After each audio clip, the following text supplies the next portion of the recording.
Pessoal, então vamos começar para a gente terminar, tá?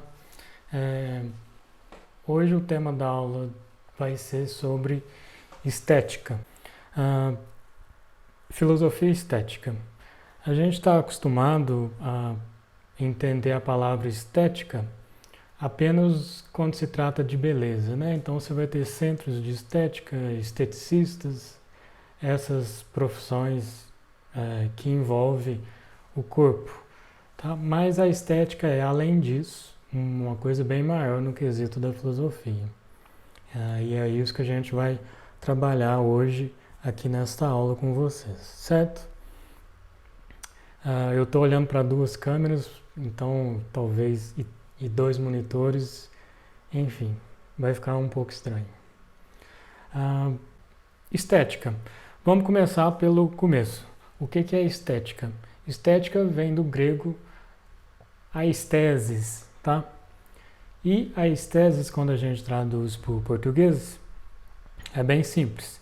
É o mesmo que sensibilidade, tá? Então, quando a gente está falando de estética, nós estamos falando de uma doutrina do conhecimento daquilo que é sensível, daquilo que pertence aos nossos 5 ou 6 sentidos ou mais, tá? Isso, então, é a doutrina do conhecimento da sensibilidade, daquilo que é sensível. Isso é estética. Por isso que tem a ver com a ideia de corpo e beleza e tudo mais, tá bom? Portanto, estética é uma disciplina filosófica que vai estudar dois fatores. O primeiro dele é a arte e o segundo dele é o belo, a beleza. Eu não sou professor de artes, então eu não tenho noção nenhuma de escolas artísticas, dos nomes das obras, então já vou deixando isso avisado para eu não atrapalhar vocês na disciplina. Qualquer dúvida, pergunta o professor de artes. O principal objeto de estudo da estética vai ser então o belo. O belo é a beleza, é aquilo que nos encanta ao olhar, ao sentir, ao tocar, o que for, dentro dos nossos sentidos. Mas antes da ideia de belo, nós precisamos entender a ideia de arte. Arte, no português, vem do latim ars, A-R-S. E ars, por sua vez, vem do grego tekné. E tekné, por sua vez, a gente traduz por técnica. Então, quando eu falo em arte, quando eu vou traduzir o que é arte, arte é simplesmente técnica. Tá bom? Que técnica é essa? É tudo que é aquilo que eu faço racionalmente para criar alguma coisa diferente. Eu tenho a natureza, eu através das minhas mãos principalmente e da minha razão, vou lá e crio algo diferente. Por exemplo, essa câmerazinha ultra tecnológica que antigamente o pessoal usava para tirar foto no espelho. Enfim, ela estragou hoje. Bom, isso aqui é feito racionalmente, através da técnica, através da arte. Isso aqui é belo? Bom, isso aí é outra história. Nós vamos ver daqui a pouco. Portanto, quando a gente fala em arte,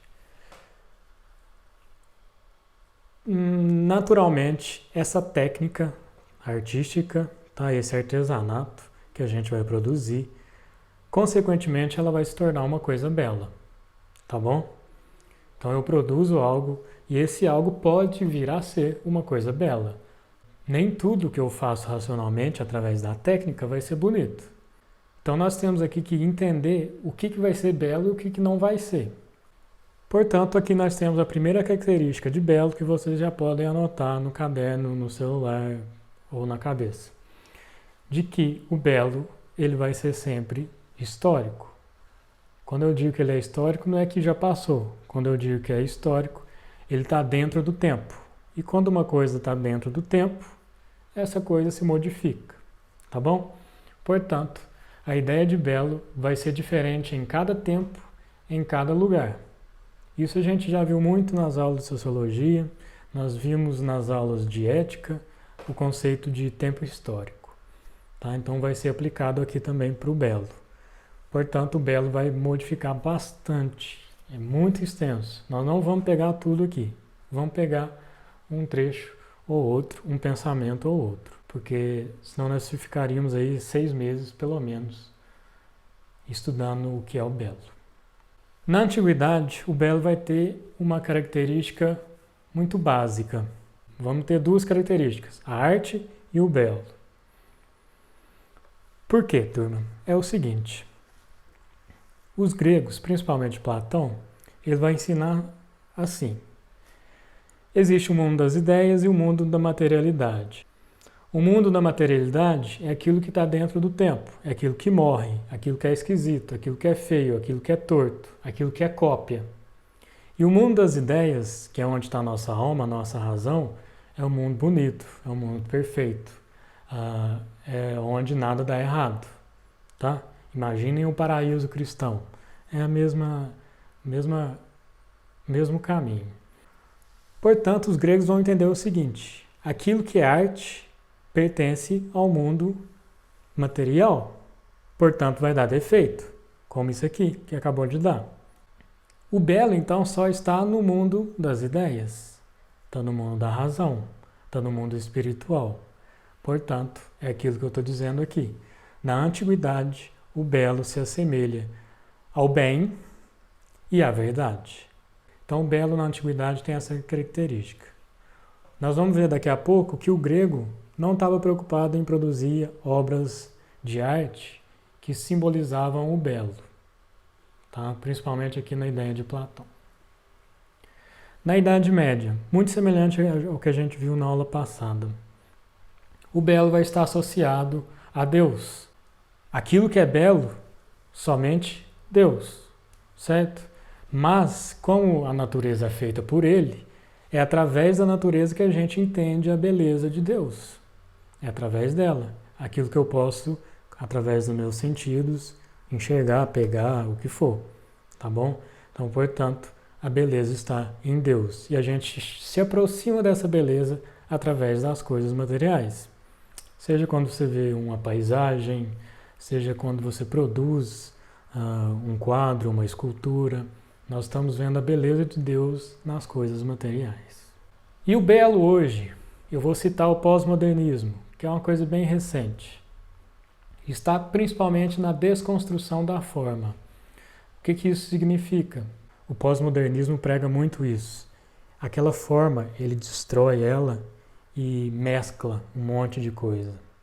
Aquilo que a gente chama de arte moderna. Sabe aquelas artes avacalhadas que você vai e não entende porcaria nenhuma? Tá? É isso. Aquilo está tão diferente do que a gente está acostumado que a gente não entende. Então é o nosso tempo agora. É uma tentativa de uma nova arte. E agora nós vamos fazer o seguinte. Para ficar mais claro, para demonstrar por que o belo é histórico, eu vou pedir licença às meninas, porque nós vamos usar o corpo da mulher para demonstrar como ele se modifica no decorrer da história. Para ficar bem claro, para a gente mostrar na factualidade do mundo, como que o belo se modifica. E a ideia de beleza. Aqui nós temos uma representação feminina antiga. Isso aqui é Vênus, dos romanos. Uma representação muito antiga. Vejam bem, aqui eles estão dizendo o que é bonito. Esse é o corpo da mulher que é bonito. O que está em destaque? Principalmente o ventre e os seios. Por quê? Na antiguidade, o que era belo era a fertilidade da mulher. Tá certo? Essas mulheres aí magrelinhas de hoje não teriam essa capacidade fértil de poder dar à luz e nutrir seus filhos. Então essa aqui é bem antiga, eu não sei de que ano, como eu disse, eu não entendo de obra de arte, mas está aí a representação da mulher. Vamos fazer um salto histórico. Grécia Antiga. Aqui nós temos outra representação da mulher. Aqui é a Afrodite, tá? A Afrodite é a deusa grega. Quem viu Hércules, a deusa do amor. Desconsiderem os braços, não se sabe o que aconteceu com os braços dela. Enfim, é um mistério. Mas vejam bem, aqui nós já temos um outro padrão feminino. Percebam o queixo muito mais forte, o nariz bem mais avantajado, os seios pequenos, tá? E a cintura nem tão fina assim como as meninas querem hoje, tá bom? Outro salto histórico. Agora nós estamos no Renascimento, 1600. Essa obra é 1600 e alguma coisa. Não sei de quem que é, enfim, depois vocês procuram. Então vejam bem, aqui está representado de novo outra forma de beleza feminina. De novo nós temos um outro padrão de beleza, bem diferente dos dois primeiros. Observem, tá? Observem a cintura dela, o quanto é maior do que a Afrodite, tá bom? Bom, agora nós inventamos um negócio chamado máquina fotográfica, igual essa, de novo. E nós não precisamos mais esculpir e nem pintar, basta tirar uma foto. Nós vamos agora para 1950, já na indústria do cinema. E nós temos aqui um padrão de beleza que foi estipulado por essa indústria, que é essa mulher chamada Marilyn Monroe. Então, percebam que a diferença entre a Marilyn e as outras já é bem mais... tem um destaque muito maior, tá certo? O rosto dela já é mais fino, mais delicado, a maquiagem, certo? Aquela coisa da mulher mais frágil já começa a aparecer. Mas isso aqui já passou, nós estamos em 2020. E hoje, 2020, o padrão feminino de beleza está representado por essas mulheres fitness como é que chama? Instagram. A mulher que acorda cedo, come frango com batata doce e fica na academia o dia inteiro. E esse padrão é estipulado. Estão vendo como que através do exemplo feminino nós entendemos que o belo se modifica o tempo todo, tá? E essa mulher que a gente está vendo hoje, essa mulher fitness, não era a mulher bonita dos anos 70, não era a mulher bonita dos anos 80, não era dos anos 90 e não vai ser daqui a 30 anos. Podem ter certeza que esse padrão vai se modificar. Aí a mulherada vai ter que fazer outro tipo de cirurgia, outro tipo de academia, por aí vai. Isso acontece também com os homens, obviamente. Mas nós usamos esse exemplo aqui que eu considero mais grave socialmente. Então, primeira característica do belo, ele é histórico, ele se modifica, está dado. Segunda característica do belo, nós vamos questionar. O belo, então, só é o bonito, o harmonioso, aquilo que é perfeito? Ou ele é esquisito, torto e desarmônico, feio? Eis a questão. E aqui nós vamos pegar uma obra muito famosa que se chama Dois Velhos Comendo Sopa. Não sei de quem que é. Essa imagem ela é bastante forte, não é? Vocês podem ver. Você tem uma pessoa deitada que parece já estar num estado de decomposição e você tem uma outra com uma colher e um prato na mão. De acordo com o nome dela, desta obra, eles estão tomando uma sopa. Essa obra, ela traz uma sensação, igual o Marcel aqui já comentou, de medo. Ela traz um impacto. Isso aqui é bonito, essa obra. Tem harmonia, muitas cores, felicidade, alegria. Entendem? Não. Ela traz um tom muito mais de tristeza, escuridão. Mas aí é que tá. Por que que essa coisa nos toca? E aí? Por que que ao olhar para ela eu tenho alguma sensação? Estética, sensibilidade. É o seguinte, nós vamos ver mais para frente com mais detalhes. Mas, já adiantando, isso, Guilherme, não é o que achamos bonito. A nossa sociedade não diz que isso é bonito, tá? Mas por que que ela nos toca? Simples. Porque isso é algo da nossa realidade. O Marcelo acertou aí. Algo da nossa realidade. A fome, a escuridão, a morte faz parte da nossa vida. Isso é real. E quando eu olho para essa obra, eu vou me identificar com isso. Isso vai me trazer esses sentimentos. Entendem? Vai trazer esses sentimentos de angústia, de medo, de escuridão. E agora, o que é que eu faço? Portanto, eu estou dizendo o seguinte: o belo não é aquilo que é bonitinho, harmonioso e feliz somente. É isso? É. Mas também é aquilo que é esquisito, que é feio, que traz a morte, que traz a escuridão. Eu posso dizer então que o belo é feio, certo? O belo é feio. Então isso nunca fez tanto sentido como agora, tá? O belo é feio, ok? A gente fica nesse questionamento, né? Por quê essa pessoa chama belo? Agora nós temos aí a significação filosófica do que é o belo. O belo também pode ser feio, tá bom? Então, eu posso me considerar belo. Certinho? Então, duas características do belo. Ele é histórico e ele também pode ser o esquisito. Então, vamos para a segunda parte da aula. O que é uma obra de arte? Eis a questão. Eu posso produzir uma obra de arte, posso produzir um objeto, e o que vai me dizer que isso é uma obra de arte ou não? Nós vamos agora tentar responder isso. Não é fácil. E aqui nós vamos talvez fazer mais uma apologia de uma corrente filosófica do que apenas apresentá-la. Vamos começar com Aristóteles, como sempre. O Aristóteles, ele vai definir 2 pontos muito interessantes sobre a arte, sobre o que pode ser uma obra artística.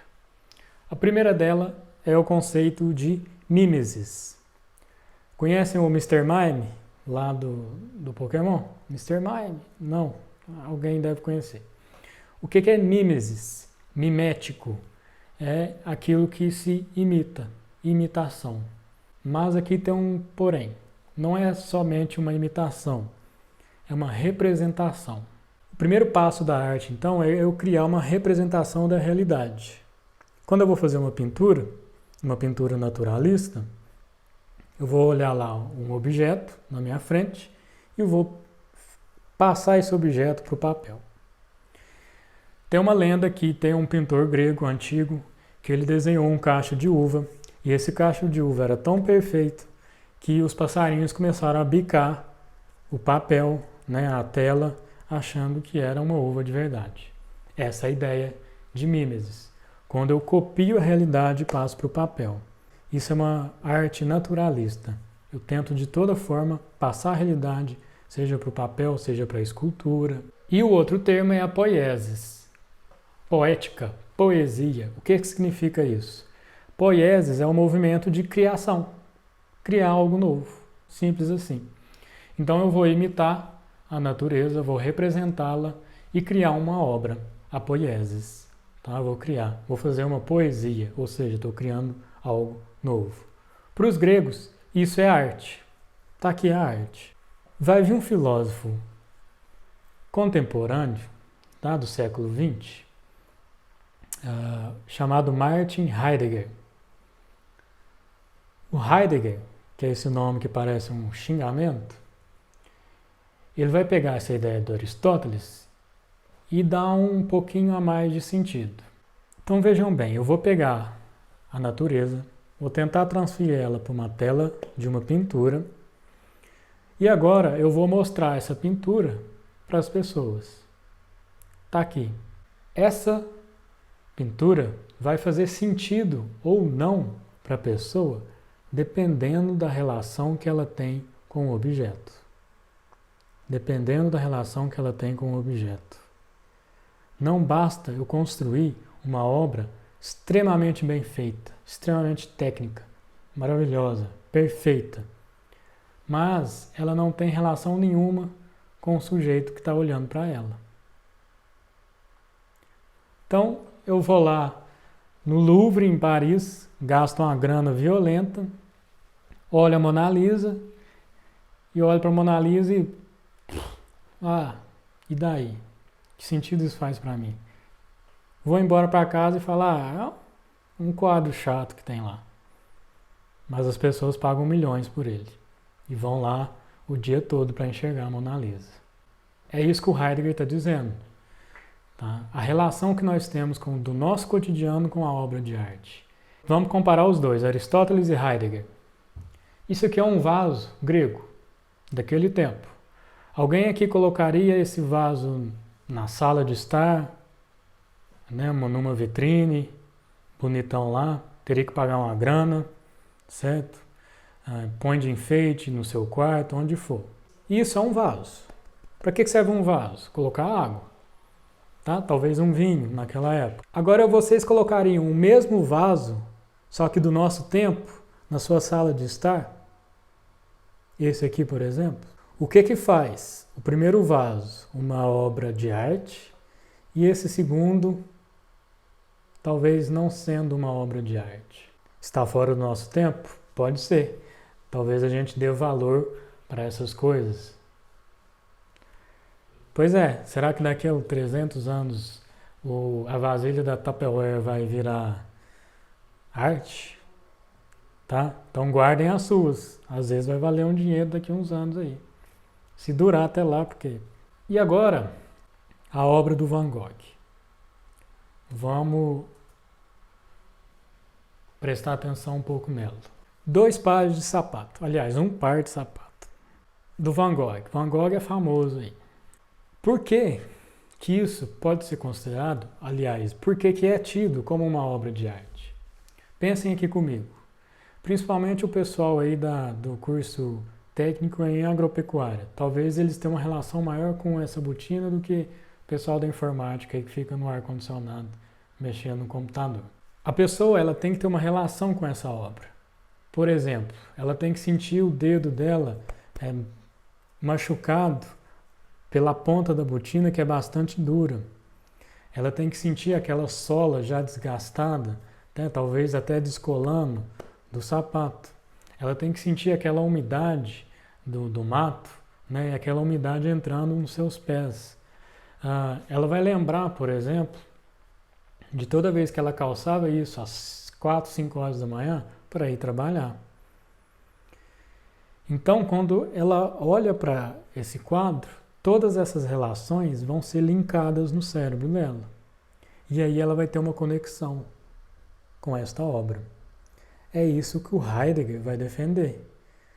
A obra de arte é aquela que traz o nosso cotidiano à tona. E nós vamos ter uma relação muito mais forte com ela. Então talvez a Mona Lisa não faça nenhum sentido para mim, mas a botina desgastada e velha tem uma relação muito maior. O Heidegger, ele é um cara da filosofia fenomenológica. Isso a gente vê com mais detalhe em aula. A fenomenologia vai priorizar a nossa relação com o mundo e como que a gente dá significado para ele. Portanto, a arte para o grego vai ser apenas um vaso onde eles vão carregar água e vinho. Só que aí hoje, por questões até de valores, a gente pega esse vaso e coloca na exposição e vende por milhões, porque nós demos valor a ele. Então, da mesma forma que a gente trata a nossa Tupperware hoje, os gregos tratavam esses vasos antigamente. E o Heidegger vai dizer então, uma obra de arte é uma obra de arte quando nós temos uma relação com ela. Pode ser uma relação racional, afetiva, o que for. Para a gente fechar o conteúdo de hoje. É aqui que entra a confusão. Pensem bem. O grego, vamos voltar lá no quadro. O grego, quando ele construía o vaso dele, vocês podem ver que tem muito mais detalhe. Ele é muito mais bonito, tem muito mais adorno. Enfim, ele é muito mais bem feito. Tanto é que ele está aí até hoje. Deve ter o quê? Uns 1500 anos, no mínimo, esse vaso aí. Então, muito bem feito. Já as nossas produções hoje são fugaz. Elas vêm e vão, muito rápido. Você compra uma, quebra, compra outra, quebra, compra outra. custa 2, 3 reais, não faz diferença. Alguns autores do século XX vão pegar essa ideia industrial, de produção artística industrial, para dizer o problema e como que a arte está morrendo por causa disso. Então, é o caso aqui de um cara chamado Walter Benjamin. Escreveu suas principais obras no começo do século XX, principalmente sobre cinema.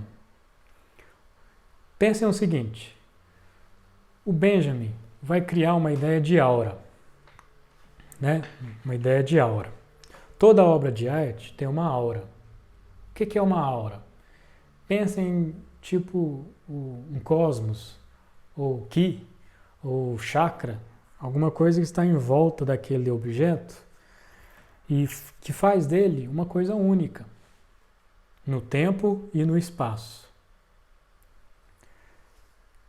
Pensem lá no século XVIII. Ah, vou ouvir uma música. Você ligava o seu celular e ouvia? Não. Você tinha que morar numa capital. Essa capital teria que ter um teatro e teria que ter uma orquestra que, na sua turnê, iria tocar naquele teatro. Então, numa noite, em alguma data no meio do ano, você ia pôr a sua roupa mais bonita, ter dinheiro para pagar o ingresso do teatro. Então, a galera pobre aí nem entrava em um. E quando você entrava no teatro, você tinha a oportunidade, enfim, de escutar uma música. É só ali, naquele tempo e naquele espaço. Esse tempo e esse espaço é que nasce a aura da obra de arte. Aquele momento é único, você tem que se concentrar para observar a obra de arte. Certo? Mas o que vai acontecer a partir de agora? Reprodução em massa. E isso começa com o cinema. Gente, pela primeira vez, uma obra de arte ela já nascia replicada. Quando o cara lá fez a Mona Lisa, só tem uma no mundo, até então. Mas agora, com a nossa capacidade de reprodução, tem 300 Mona Lisa para todo lado. Estilizada, repintada, refeita, você pega o paint, desenha, o que for. O cinema nasce assim. Portanto, aquela ideia de tempo e espaço único vai embora. A obra de arte perde a sua aura. Ela está em todo lugar, em qualquer lugar. Eu quero ouvir uma música, ligo meu fone de ouvido, ponho a internet e já era, estou ouvindo. Detalhe, eu não preciso nem me concentrar. Na verdade, a obra de arte do nosso tempo vira uma distração. Vou para o cinema não é para concentrar, vou para distrair, assistir um filminho, feliz. Vou pôr uma música, não é para a música me incomodar, é para a música me relaxar. O que o Benjamin então está dizendo, que a reprodução da obra de arte tem essa característica de destruir a aura dela. Ao mesmo tempo ele vai dizer o seguinte, pela primeira vez, o povão vai ter acesso às obras de arte, que antes não tinha. Certo? Não preciso pagar caro, não preciso ir lá em Paris, não preciso esperar a orquestra chegar na minha cidade. Ela está ao meu alcance. E aí o Benjamin vai tratar de questões políticas, que nós não vamos ver aqui. E o Adorno vai pegar essa ideia do Benjamin e dizer o seguinte, a obra de arte vai morrer porque todas as obras de arte agora vão estar dentro de um esquema. Elas vão ter a mesma receita. Para a gente resumir e não demorar muito, é assim. Eu vou sentar na sala de cinema, no que eu sentei, começou o trailer de um outro filme, eu já sei que o filme que eu vou assistir, eu sei o final dele. Não preciso assistir nenhum filme. Eu sei que o herói vai derrotar o vilão. Acabou. E se o herói não derrotar o vilão, é porque o filme tem uma segunda parte. E na segunda parte, o herói, até que enfim, vai derrotar o vilão. E mesmo que o herói morra, antes disso, ele mata o vilão. A Branca de Neve, quando ela come a maçã e ela fica lá problemática, você sabe que ela vai voltar a ser bonita e ser a princesa. Não precisa assistir. É isso que o Adorno está dizendo. Por questão de venda, eu vou produzir um produto que vai ser aceitável para todo mundo. E aí as pessoas vão consumir aquilo o tempo todo. Pior, elas vão desejar aquilo. Elas vão sentar na poltrona do cinema e vão querer que aquele final aconteça. Sempre. No caso das novelas, o casal vai terminar junto e eles vão casar. Não precisa nem assistir mais, tá? Só para vocês ficarem sabendo aí. Esse esquema, então, o Adorno vai dizer, vira alienação. Porque a obra de arte não vai me chocar mais, como os velhos da sopa. A obra de arte não vai me fazer pensar, não vai me fazer raciocinar, não vai me remeter às minhas lembranças, ao meu cotidiano, ao meu dia a dia. A obra de arte agora se torna um produto de massa, simples, idiota, sem sentido, vazio, certo? Isso acontece no cinema, na música, na pintura, todo lugar. Podem ver a música, todas as músicas vão ter 3 minutos, estrofe, verso, refrão, estrofe, verso, refrão, dó, sol, lá, fá, dó, sol, lá, fá, a mesma estrutura musical sempre. Então esses dois autores, entre outros, vai trazer a seguinte questão. A arte, o belo, sobrevive à indústria cultural. A indústria cultural é essa indústria que produz cultura em massa. Ou a arte não sobrevive. Tá? Ela morreu com a indústria cultural, com essa forma de produzir arte. Certo? Pensem bem. Vocês como artistas vão produzir alguma coisa. Só que você depende daquilo para sobreviver. Você vai produzir uma música que vai tocar na rádio e que pode ter sucesso, que as pessoas vão ouvir, vão comprar, ou você vai produzir uma música que não toca na rádio porque ela é muito longa, as pessoas não vão gostar porque a música é atonal, ela é estranha e ninguém curte. E aí você não ganha dinheiro, você não sobrevive, você não será um artista. Então é esse dilema que nós temos hoje, entendem? Esse é o ponto. Mas se a gente traz o Heidegger para essa discussão, apesar deles serem contemporâneos, o Adorno deve ter lido, mas o Benjamin não pôde conversar por questão de cronologia. Será que a indústria cultural não é a porta de entrada para o belo? O sujeito vai no cinema, assiste um filme blockbuster qualquer, se encanta por aquele filme e dali ele vai buscar outras produções de cinema. Naquelas outras produções ele consegue se identificar no belo, né, entre cada uma e reconhecer aquilo por onde ele começou. Tá? É uma ideia. Ok? Ele pode ouvir uma música bem simples na rádio, mas a partir dessa música bem simples ele compra o CD do artista e naquele CD vão ter músicas mais produzidas, mais trabalhadas, e daquilo ali ele pula para outro,